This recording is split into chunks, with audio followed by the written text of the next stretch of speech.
Ya, saya lanjutkan kembali. Ini tadi yang menarik nih diskusi kita terkait dengan gap universitas jika dikembalikan ya, gitu ya Mas Nanang menyebutkan salah satu concernnya. Yang kemudian juga tadi Mbak Dede bilang nih, jangan sampai yang jadi momok skripsinya ya, dan juga faktor-faktor non akademisnya juga harus dipertimbangkan. Kenapa Anda menilai seperti itu Mbak? Apa sih yang sebenarnya menyulitkan?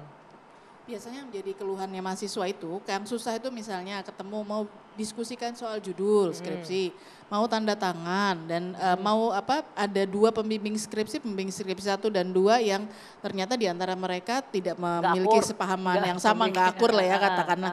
Itu yang bikin lama. Jadi sebenarnya momoknya bukan di skripsinya, tetapi di faktor-faktor non teknisnya. Karena sebenarnya kalau itu berjalan lancar baik-baik aja.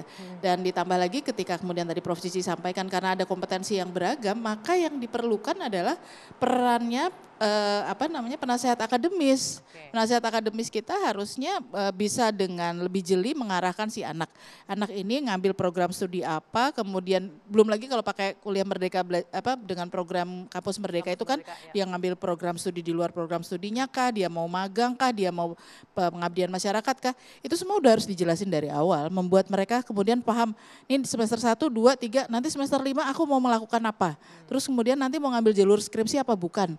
Atau mau bikin project apa. Jangan dikira bikin prototipe gampang. Prototipe itu percobaannya gagalnya berkali-kali itu. Enggak gampang itu juga. Intinya adalah mau usaha. Enggak ada yang mudah, harus usaha. Ya. Hidup ini penuh perjuangan lah, kira-kira begitu lah ya. Iya benar-benar. Apapun harus diperjuangkan. Nah gimana Prof? Sepakat ya artinya jangan sampai terkesan mempermudah semuanya untuk mahasiswa. Iya jangan sampai ini semua itu seakan-akan hanya untuk upaya mempermudah di dalam dunia pendidikan. Karena sekarang kan sudah muncul tuh perguruan tinggi yang lulusannya itu banyak yang terlambat, itu akreditasinya menjadi bermasalah. Kan begitu kan?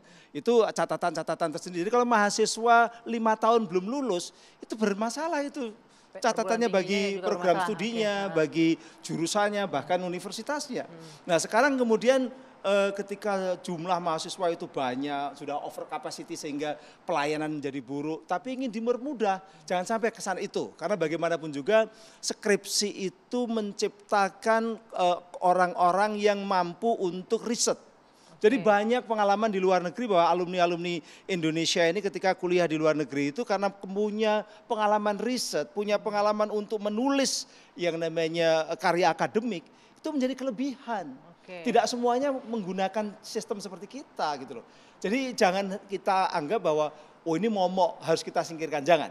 Itu sudah menciptakan banyak sekali tokoh-tokoh besar yang dulunya karena mereka menulis skripsinya. Dan itu juga ini ya mengasah daya juang mahasiswa ya. Ya jangan juga nanti tadi lalu orang mengatakan sekarang sekolah ini gampang.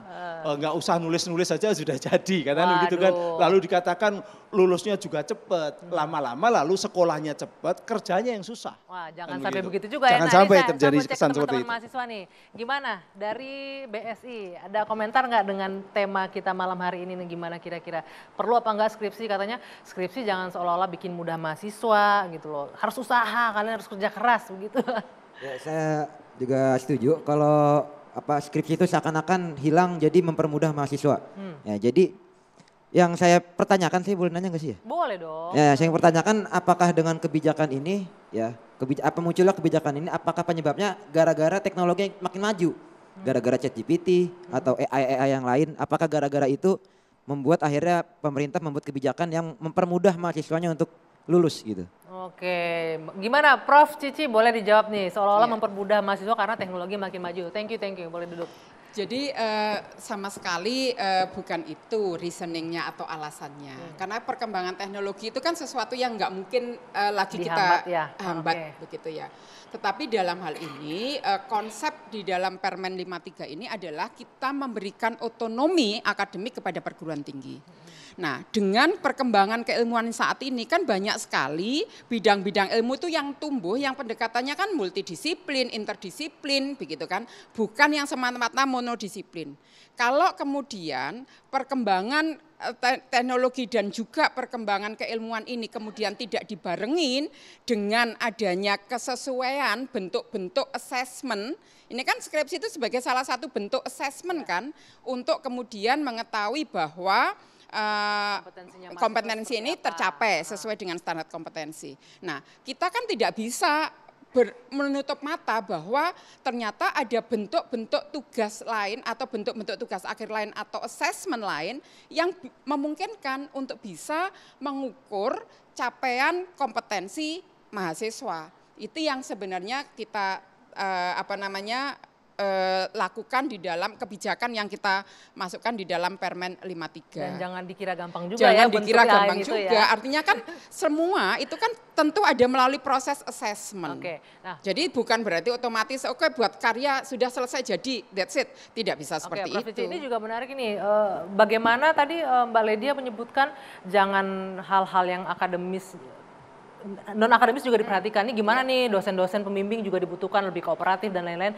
Bisa nggak tuh dari Dikti mungkin melakukan pengawasan atau evaluasi bahkan ke universitas-universitas agar ini berjalan dengan baik, nggak mempermudah tapi minimal memperlancar jalannya mahasiswa mengerjakan skripsi, tesis dan juga disertasinya. Tentunya setiap perguruan tinggi itu kan punya mekanisme untuk kemudian melakukan penjaminan mutu terkait dengan penyelenggaraan pendidikan. Termasuk di dalamnya adalah evaluasi terhadap dosen pembimbing, evaluasi terhadap bahkan pimpinan perguruan tingginya. Kan kita ini selalu menerapkan model assessment 360 derajat begitu ya.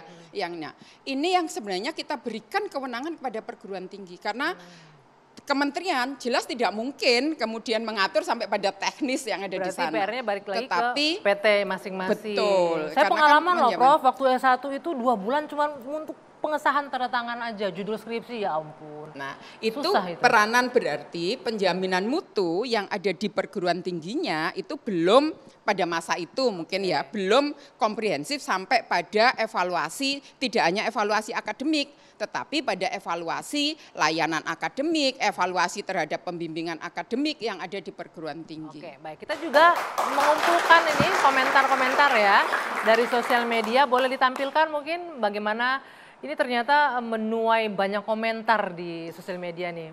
Nih ada yang menyebutkan nggak sepakat, deskripsi dan jurnal sangat banyak yang bisa dipelajari oleh mahasiswa yang tidak dipelajari di bangku kuliah, misalnya cara penulisan yang benar, kerangka analisis dan juga cara meneliti secara ilmiah. Oke, selanjutnya apalagi nih? Mau meningkatkan kualitas pendidikan kok dengan cara menurunkan standar syarat kelulusan, susah dipahami katanya begitu. Nanti dikomentarin ya Prof. Cici ya. Kemudian, nah ini agak panjang nih, saya harus lebih dekat ya.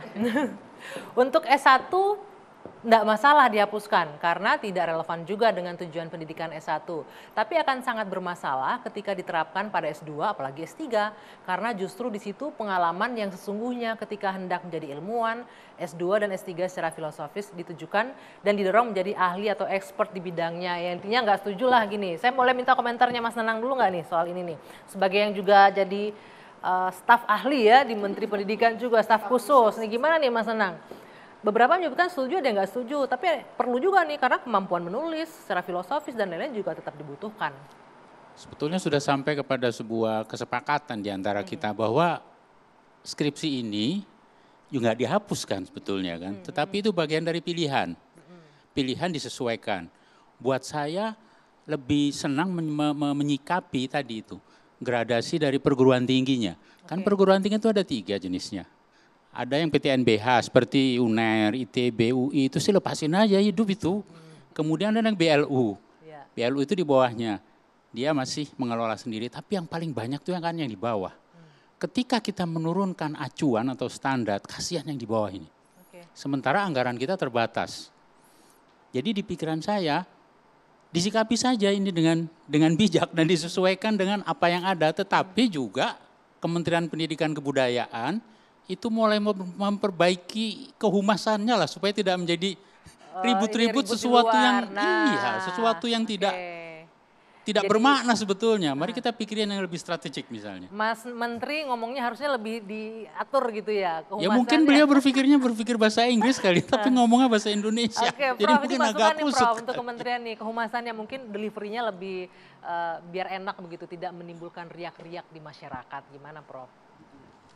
Ya, kami ini yang memang selalu menjadi PR tidak hanya di kementerian kita ya kan di hampir semua karena humas itu menjadi ujung tombak di dalam menyampaikan atau mendiseminasikan kebijakan-kebijakan secara tepat secara benar gitu yang ada di kementerian.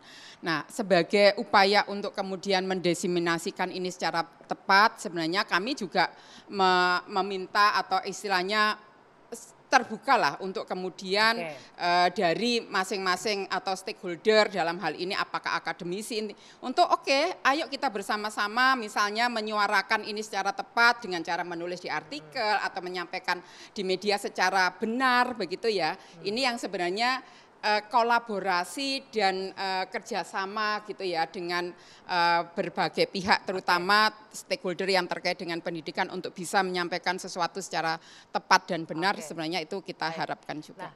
Nah, soal skripsi satu hal, tadi sepakat bahwa ini nggak dihapuskan tapi tidak diwajibkan jadi pilihan gitu bentuknya. Kemudian ada juga yang menuai pro kontra lagi bahwa S2 dan S3 tidak wajib untuk publikasi jurnal. Ini juga masalah sendiri nih. Prof. Henry mungkin bisa cerita nih, apa kesulitan mahasiswa sekarang, bagaimana jurnal-jurnal kita, tadi Mbak Lydia juga sudah menyinggung di awal, dan juga ada kewajiban untuk publikasi di jurnal terindeks internasional. Kan jurnal itu tidak semuanya terakreditasi dengan baik, tidak semuanya terindeks Scopus ataupun juga Sinta ya, begitu ya.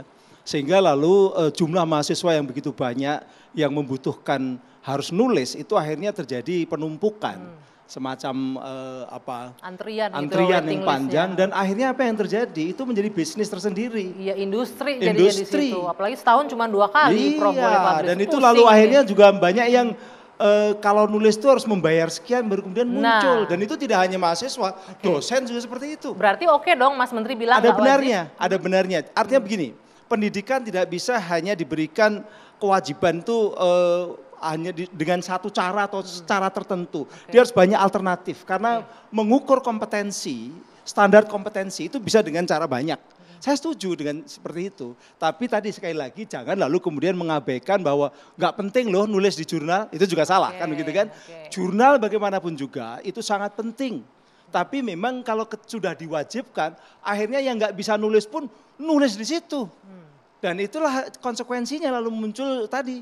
Menjadi bisnis, menjadi mafia dan sebagainya dan sebagainya. Jadi dari satu sisi ini saya setuju, tapi tentu harus ada cara-cara bagaimana mencari solusi yang tetap kualitasnya tidak kalah. Mbak Lydia, mungkin ada nggak solusi yang ditawarkan? Nggak usah dilarang, nggak usah ditiadakan untuk publikasi jurnal. Tapi apa yang harus dibenahi dulu nih untuk publikasi jurnal misalnya? Tapi nanti kita jeda dulu sejenak. Dua sisi kembali sesaat lagi.